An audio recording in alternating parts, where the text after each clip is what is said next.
Good morning, students. A warm welcome to one and all. Hope that all of you are safe. Stay home, stay safe. Even though we are going through a difficult time, let me wish you, all of you, a very nice day. To begin with our first chapter, the name of the chapter is What is Psychology? So, under today, we will try to understand the formal definition of psychology and how the definition of psychology evolved over the period of time.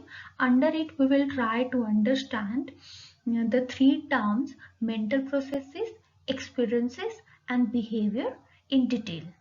So, let's start. Now, to begin with, let's consider what psychology is and how it developed. Suppose that you stopped 50 people on the street and asked them to define the field of psychology. What would they say? Probably many different things, such as the field that studies the mind, the exploration of unconscious, the study of rats in the mazes, the or perhaps hypnotism, extrasensory perception, and stuff like that. But if you posed this or the same questions to 50 psychologists, you would obtain greater agreement that psychology is best defined as the science which studies mental processes, experiences, and behavior in different contexts. So, yes, long back it was told that the term psychology is derived from the Greek word psyche, which means soul, and logos means science or the studies of subject. So, if we combine these two words, so the psychology was a study of soul or mind. But after several revisions, psychology is defined formally as a science which studies mental processes, experiences, and behaviors in different contexts. Now we will uh, study what are mental experiences, what are mental processes, what are behaviors in different contexts. In psychology, we only talk about mental life. So, by the term mental processes, psychologists mean every aspect of mental life or thoughts, memories, reasoning, decision making, and so on. In short, all aspect of the working of human mind. So, when we think or try to solve a problem, to know or to remember something, we use our mental processes. For example, right now you are listening to me, so that means this time, which mental processes you are using? You are trying to understand, you are trying to know whatever I'm saying, you are trying to, grasping the concept, you are trying to remembering the concept. So all these types of mental processes you are using right now.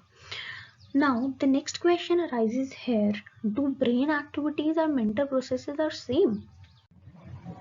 See, for this you need to understand what are brain activities and what are mental processes. So now what are mental processes? Mental processes or mental activities are those which go on in our mind, and brain activities are those activities which happens in our brain. See, what happens in our brain? Neurons travel from one part of the brain to another. That means they pass messages. So that means the activities which takes place in our brain are neural activities, or we can simply call it as brain activities. So mental activities and brain activities are mutually overlapping. That means they coincide each other, and but they are not identical. Though we can reflect mental activities or mental processes through brain activities with the help of brain imaging. So now what are brain imaging? Brain imaging are like PET scans, CT scan. So these are brain imaging. So now the next question arises here: where does mind located? See, mind is totally abstract term which can't be observed, which can't be touched, which doesn't have any location, but the brain is a concrete term which has a location, which has a shape, which has many parts. So that means that means the mind does not have any location, but the mental activities can be reflected through the brain activities. But you need to know here that mental activities are much more than the neural or brain activities. Even when we are asleep, some mental activities go on. We dream or receive some information, such as knock on the door while we are asleep. So psychologists have also shown that we learn and remember in our sleep. So that means mental processes such as remembering, learning, knowing, perceiving, feeling these are important interest to psychologists, and they try to understand how the mind works with trying to understand these mental processes. The next is experiences. Psychologists are always keen to study the experiences of an individual. Now, experiences is something that happens to someone. An example of experience can be the first day of high school, the first meeting with a person, the first visiting to some new place. So experiences are like it our experiences leaves an emotional and cognitive impact on our thoughts, on our behavior patterns, or experiences, whether it is painful, whether it is worst experiences, whether it is pleasant experiences, or whether it is okay experiences. It always modifies our thinking pattern, it always leaves an impact on our behavior pattern. Now let us try to understand the various characteristics of experiences. The first characteristic is experiences are subjective in nature. It means experiences are fixed firmly and deeply in someone's awareness or consciousness. That means only the experiencing person can be aware or be conscious of his or her own experiences. So that means we cannot directly observe or know someone else's experiences. So as the experiences are internal to the experiencing person. So the last one is experiences are influenced by internal and external condition of the experiencer. That means we can try to understand this by one example. For example, if you are traveling by a crowded bus during a hot summer day, so how would you feel? Probably you would feel discomfort and you may get irritated. But same, the scenario will remaining the same. The scenario is remaining the same, but this time the crowd is consisting of your close friends, or we can say that you are traveling by a crowded bus or going to a picnic with your close friends. This time you would not feel the same the way you were feeling earlier. So that means experiences are influenced by internal and external conditions of the experiencer. So, by the term behavior, psychologists mean any observable action or reaction of a living organism.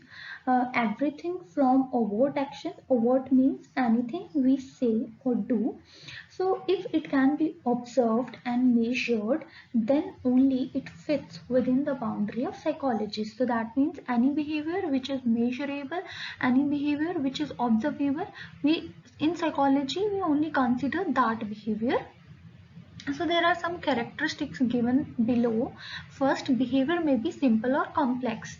So it means that behavior may be simple is, for example, if there is a direct cause of any behavior is present, then we can say that this behavior is simple. For example, if you are sitting happily in your classroom, then a teacher comes and scolded you, and you started crying. So this can be example of simple behavior, because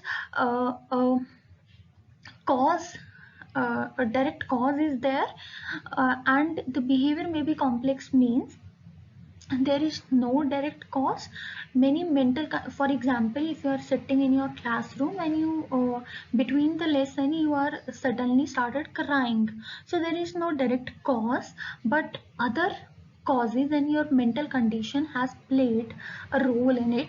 So that means that type of behavior, to understand that type of behavior is very difficult. That means complex behavior. Next is behavior may be short or enduring. That means some actions, some reactions are short-lived and some reactions are long-lasting. Next is some behaviors are overt and some are covert or internal, which means that overt means which are easily observable and which are easily sensed by the observer. And covert or internal means, for example, if you are speaking at this stage, so at that time your heart may start pounding, you almost feel twitching in your hands, so these are covert behavior. Then in psychological terms, behavior is an association between stimulus and response. So it means that if you get any uh, um, in psychology, you need to understand these terms, stimulus and response, because very oftenly we use this term. Now, what is stimulus? Stimulus means stimulus is something that causes a reaction. For example, if someone shouts at you and you get angry, so shouting is stimulus and getting angry is your response.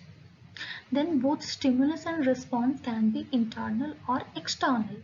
See, stimulus can, originate from your body. Sometimes, you feel pain, and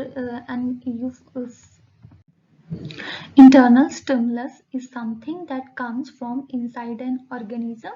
For example, feeling hungry after a long day at school, and this may prompt you to eat some food in order to regain energy. So, external stimulus means, for example, shouting of some person at you. So, this is external stimulus.